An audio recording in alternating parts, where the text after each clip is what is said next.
Luis Nery sinabing mahina suntok ni John Riel. Casimero, pinuntahan si Casimero para batiin.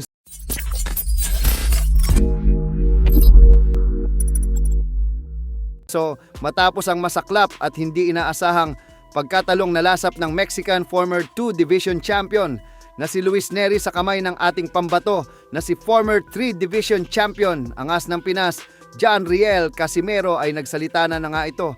Dito ay binunyag niya na walang lakas ang ating pambato at bagkos nagdahilan pa ito.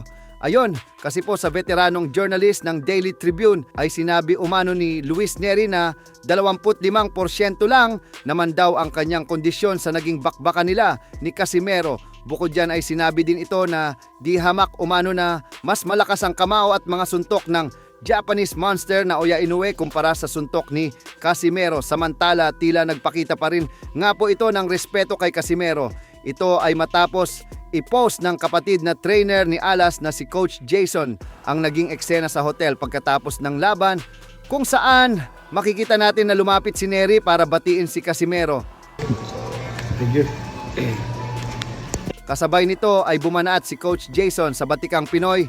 Boxing analyst na si Attorney Ed Tolentino ayon kay Jason ay yung mismong boksingero nga daw na si Nery ay walang rason sa pagkatalo, pero yung attorney umano na manghuhula ay ang daming rason na parang baliw. Samantala, hindi naman mapigilang matawa at maaliw ng mga Japanese media kay Casimero nang dahil sa mga sinabi nito sa post-fight press conference. Ayon po kasi kay Casimero ay wala na daw siyang pakialam pa kay Naoya Inoue dahil kahit ilang beses niya pa umanong sabihin na gusto niya itong labanan ay ayaw daw talaga nitong pumayag. Lalo na umano ngayon sa ipinakita niyang performance at ginawang pagwasak kay Luis Nery ay tiyak na mas dumoble daw ang takot nito sa kanya at hindi na daw ito lalabas ng bahay niya. Ganun pa man ay kung sakali man umano na magbago ang isip ni Inoue ay handa siyang sundin ang lahat ng kondisyon nito para lamang matuloy ang laban. Depende na daw yan kay Inoue kung gusto nitong sa Super Bantamweight Division sila magtagpo o kaya naman ay sa Featherweight Division.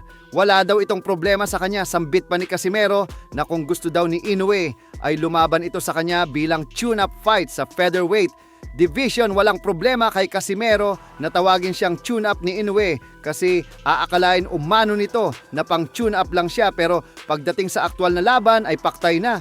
Subalit kumbinsido pa rin si Cuadro Alas na aayaw si Inoue nang dahil mas nang inibabaw umano ang takot nito sa kanya. Wala, kahit sabihin ko na gusto kong labanan, ayaw naman niya. Lalo na ngayon sa pinapakita ko, takot na ngayon. Inoue. Hindi na yun lalabas ng bahay. It depends on now you know ano yung gusto niya sa 122 o 126. Free ako na malaban. Wow. Labanan niya ang 126 yun na fight niya. Oh.